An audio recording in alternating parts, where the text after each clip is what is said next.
اور دوسرے مسلک کا مولوی گرفتار ہو گیا، لوگوں نے خوشیاں منائی تھیں، اور آج جب مولانا سلمان اظہری گرفتار ہوئے تو ان کو محسوس ہوا کہ جب آگ لگے گی تو گھر تو ہمارا بھی جلے گا۔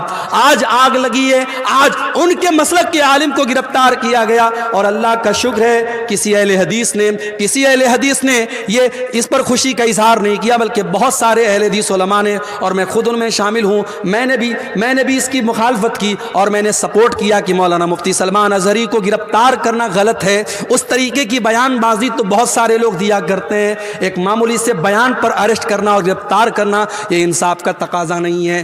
کب تک لڑتے رہو گے؟ کب تک آپس میں اس طریقے سے مسلک کے نام پر کھیل کھیلتے رہو گے؟ اگر آج اسلام کا کوئی دشمن آپ کے مسلمان کو پکڑ کر کے اس سے زبردستی کہتا ہے تم فلاں مذہب کا نعرہ لگاؤ اور فلاں معبود کا نعرہ لگاؤ، تو ہم اس کو دیکھ کر کے ہمیں غصہ آتا ہے، لیکن آپ جاؤ دیکھو فیس بک کے اوپر وہ ویڈیو بھی آپ دیکھو کہ ایک مسلمان کو بریلوی مسلک کے لوگوں نے پکڑا اور کہا کہ تو اعلیٰ حضرت کو مانتا ہے کہ نہیں مانتا ہے، تو بریلی شریف کو مانتا ہے کہ نہیں مانتا ہے، تو فلاں کو کافر مانتا ہے کہ نہیں مانتا ہے۔ یہ مسلک کی آگ اور یہ فرقے کی آگ اس قدر لگ چکی ہے کہ ایک مسلک کا مسلمان دوسرے مسلک کے مسلمان کو پکڑ کر کے، جیسے ماب لنچنگ کی گئی مسلمانوں کی، ایسے ایک مسلک کا مسلمان دوسرے مسلک کی ماب لنچنگ کرنے تک کے لیے تیار ہے، اور اس کو پکڑ کر کے دھمکا کر کے اس سے اپنے مسلک کے نعرے لگوا رہا ہے۔ کب تک ہم لڑتے رہیں گے میرے بھائی؟ آج پانی سر سے اونچا جا چکا ہے، جب ہمارا دشمن مسلک کی بنیاد پر اور فرقے کی بنیاد پر ہمارے درمیان کوئی تفریق نہیں کرتا،